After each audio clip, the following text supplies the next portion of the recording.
EA claims adult child has to obey her because it's the law.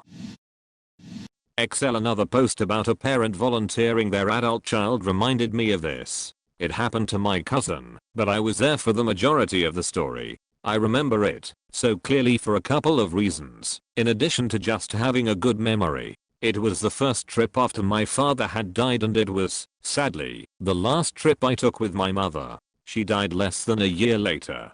TL/DR at the bottom.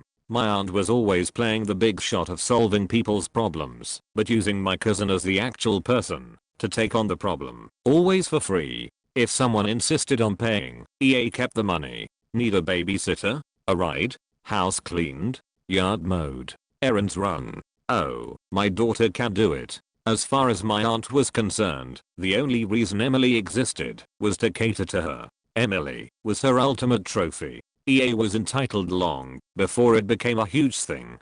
Cast. EA entitled Aunt Emily cousin Mike Emily's boyfriend Miaxa PO1 police officer 1 PO2 police officer 2 judge. My aunt has always been entitled. It's her personality type. My mother couldn't stand her little sister, so we tried to avoid her while still maintaining contact with her husband and child. My uncle, their brother, lived further south in the state, so we always tried to avoid EA knowing when we were visiting. On this trip, I was staying with my cousin for a couple of weeks in the summer and we were going to do the tourist things. EA thought that the university not being in session meant that cousin was slave labor. One day Emily decided that enough was enough. She was supposed to run errands for a friend of EA and had told her mother she had plans. Her mother, as usual, acted as though Emily had agreed and expected her to comply. Emily just didn't run the errand for the friend as demanded. It was that simple. My mother and I had arrived about 10 minutes before the phone rang.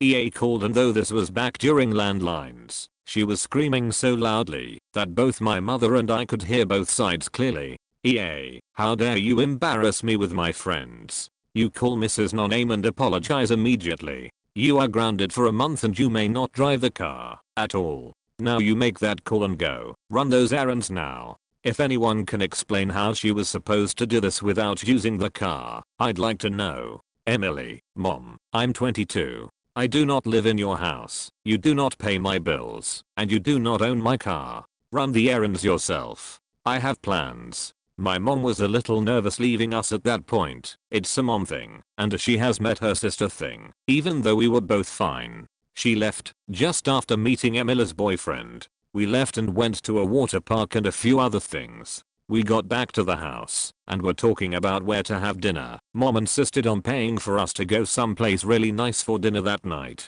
We get back and Emily's car is gone. She called and asked where it was. Emily, Mom, do you have my car? EA, yes, I do. Your father brought me over so I could check and see if you had obeyed me. I told you that you were grounded and you were not there when I arrived. I'm keeping the car for a month, but I'm going to let Mrs. No-Name borrow it because you have been so horrible to her. Emily, Mom, that's stealing. I want my car back now or I'm going to report it stolen.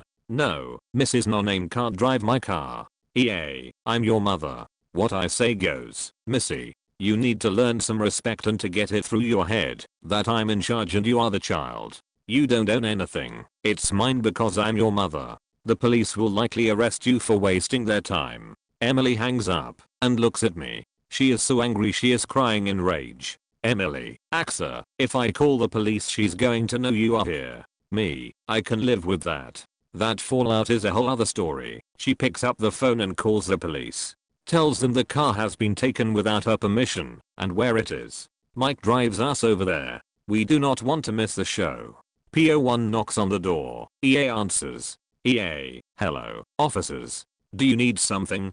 PO1, ma'am, the vehicle in the drive matches the description and location of a vehicle reported stolen. EA, it's my car. I took it from my daughter because she is grounded from using it for being disobedient and disrespectful. PO2, I see. May we have a word with her, please? EA, looking very smug. She doesn't live here. PO1, who had noticed us across the street. You three. Come over here please. PO1, did one of you call us? Emily, I did. It's my car officer. My mother seems to think that she has control over it in me. EA, it's my car. I'm your mother and you have to obey me. It's the law. Tell her officers. PO2, actually, ma'am, there is no such law. Your daughter is an adult. EA, there most certainly is such a law. I'm going to report you to your chief for not knowing it. I may even sue. PO1, to cousin, may I see the car registration and your license please? Emily hands them to him. PO1, ma'am, this car is registered in the name of your daughter and only your daughter. It's her car and you have no right to drive it. EA looks at the registration the officer is showing her and then snatches Emily's license from him and slams the door. The police officers look at each other for a moment and then shrug and ring the bell again. EA answers it, looking very smug.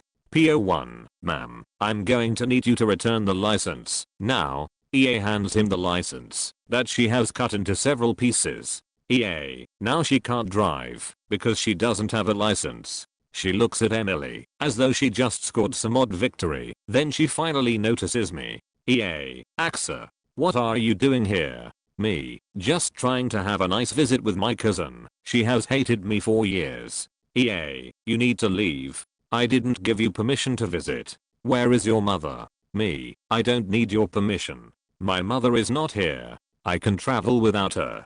PO1, ma'am, you are under arrest for destruction of government property. Apparently cutting up a valid license is a felony in some places. Who knew? And grand theft of this car. EA, you can't arrest me. I'm her mother. I have rights.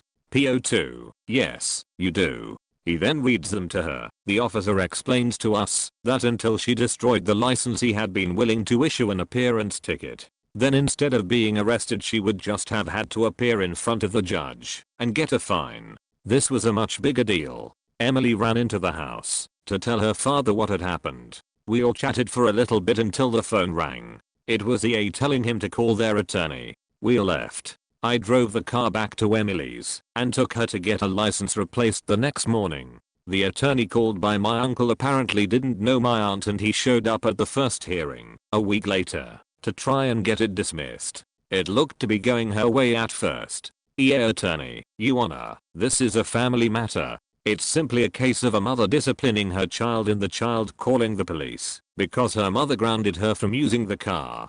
Judge, so she got mad and called the police and she, not knowing that it was a crime to destroy the license, did so? EA attorney, yes, Your Honor, that's pretty much it. Judge, prosecutor, do you have nothing better to do today? Prosecutor, no, Your Honor, I don't. I consider it rather important. When a 22-year-old woman has her car stolen, it doesn't matter who stole it. She has just as much of a right to justice as someone who has their car stolen by a stranger.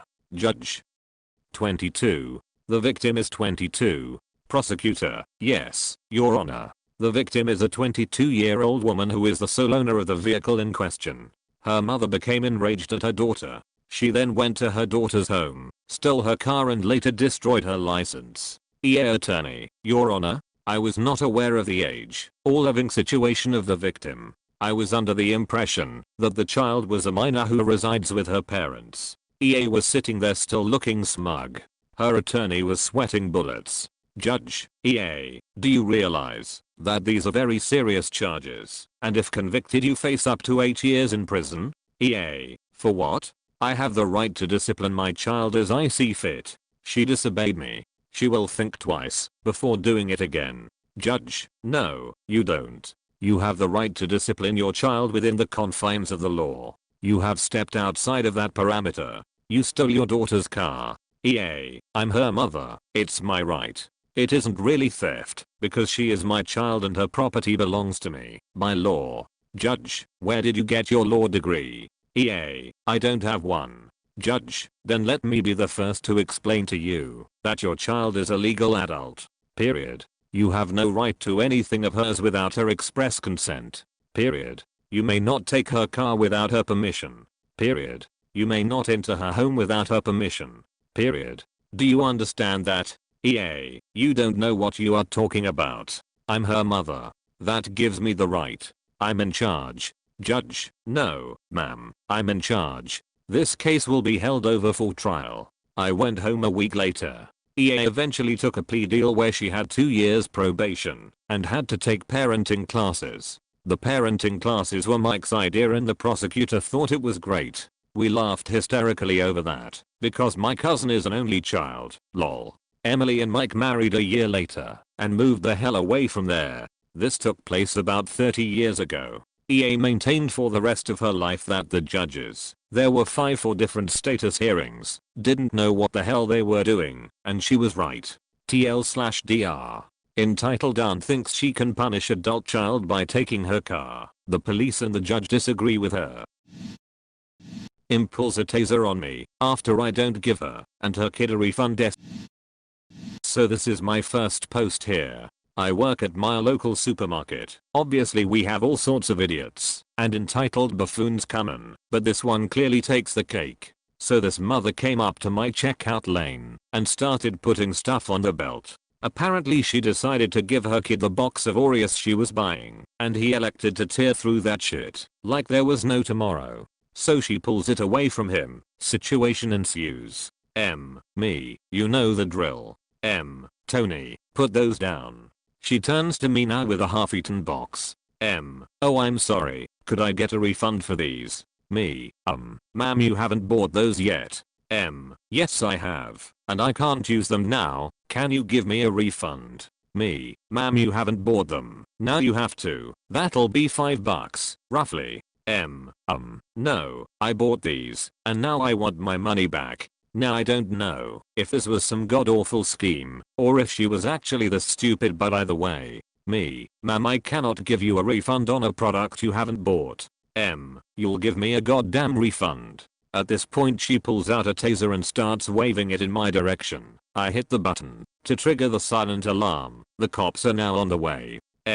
Give me my goddamn refund, you idiot. Me, look ma'am, I can go get the manager. Maybe he can help. Fine, go get the fucking manager.